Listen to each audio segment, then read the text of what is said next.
Thank you, Mark, and it's good to have the band back together. Fortunately, one of our members couldn't be here, but that's understandable.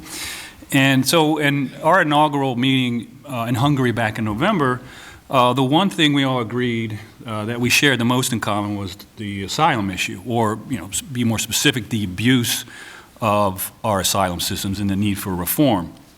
And so the problem here in the United States goes beyond, those individuals who show up and make fraudulent asylum claims, or even the NGOs who are funded in part by taxpayer money, and immigration lawyers who both have combined to basically create an industry that's based on gaming our asylum system. And they often coach asylum seekers to provide false information on their applications. And there's always going to be corruption in any system, right? Yet the obstacle that we face when it comes to reforming our asylum system really is a political one, in that the fraud and abuse is occurring on a vast scale, not only because our government is allowing it to occur, but in effect is perpetuating it. And most of those who are coming now illegally over the U.S. border are economic migrants.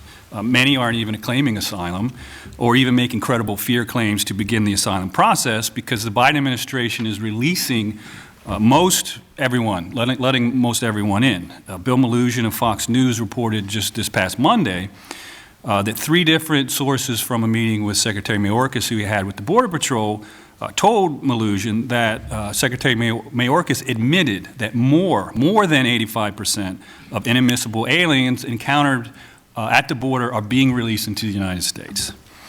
And those who aren't released, likely, if they're intent on getting into the United States still, will pay more for smugglers to sneak them in, avoiding Border Patrol, which is not so difficult given that Secretary Mayorkas has pulled agents off of the border in order to Border Patrol agents to process and release aliens who turn themselves in.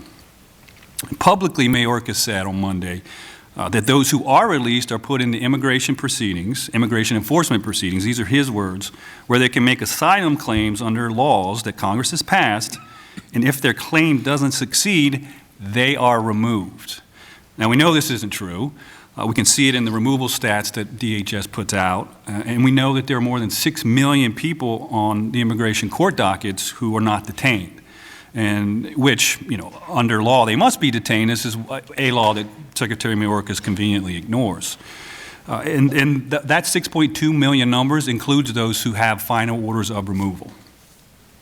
And the number of non-detained aliens basically has doubled since 2021, from 3.4 million, I think, to 6.2 million right now.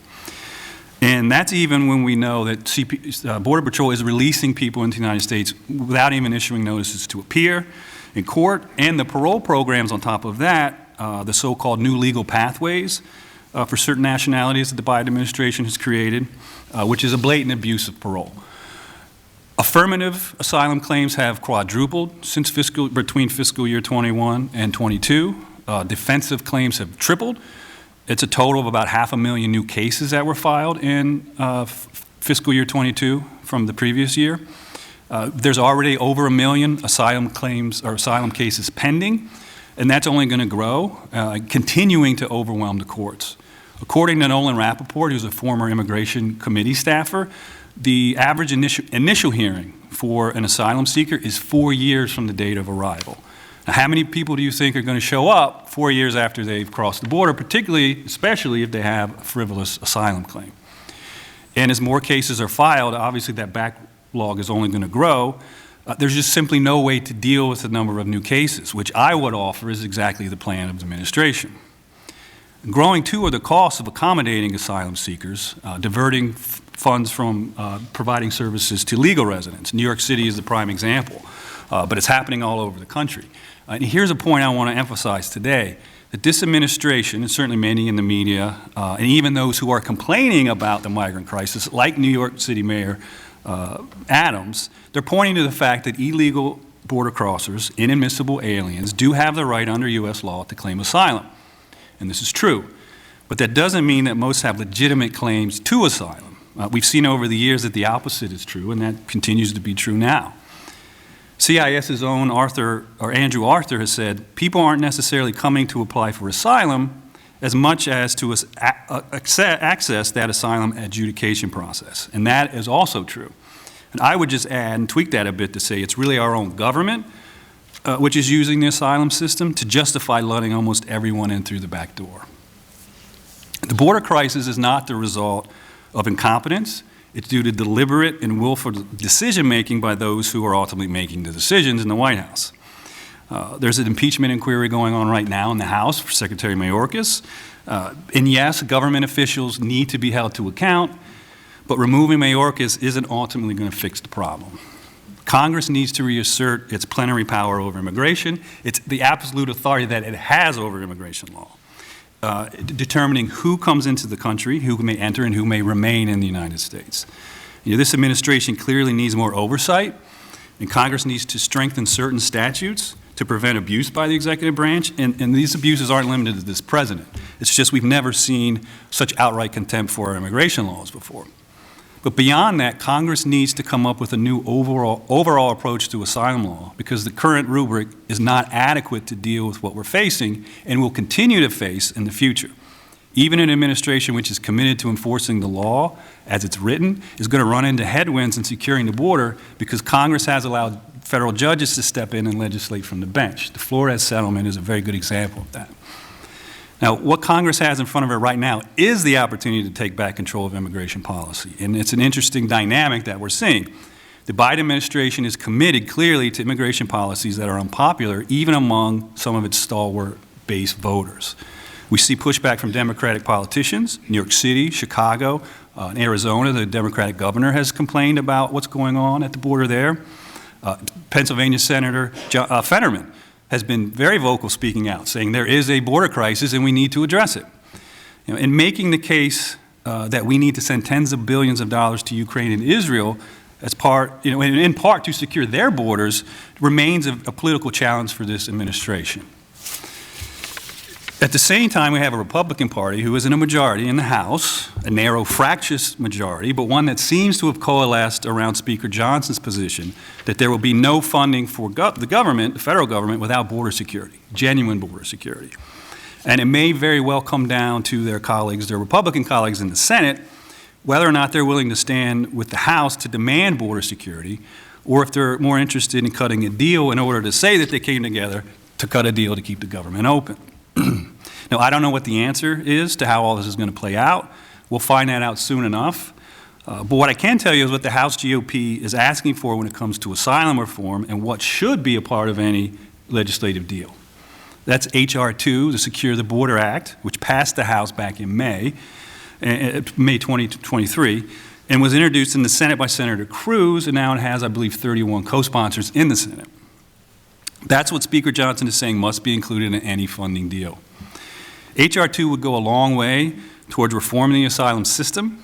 It would raise the bar so that those who make a credible fear claim have to make a convincing case that they will likely be granted asylum by an immigration judge due to an actual threat of persecution in their home country. By the standards of asylum that we set forth, that is set forth in the laws passed by Congress. The credible fear bar was already very low before Biden took office. Between 2014 and 2019, 15% of individuals who passed a credible fear screening went on to win their asylum cases. That means 85% of those did not. Obviously, that needs fixing. H.R. 2 would make aliens ineligible for asylum if they've passed through a safe third country without applying for asylum in that country, which is the case with most of those who are now coming over the border. If someone attempted to cross illegally into the United States instead of appearing at a designated port of entry and then claim defensive asylum when caught, they become ineligible for asylum. H.R. 2 places limits on aliens' ability to work while waiting for the adjudication of their asylum cases, to discourage frivolous claims on the part of aliens, but also to prevent our own government from using the asylum system as a way to increase the number of foreign workers coming into the U.S. labor force.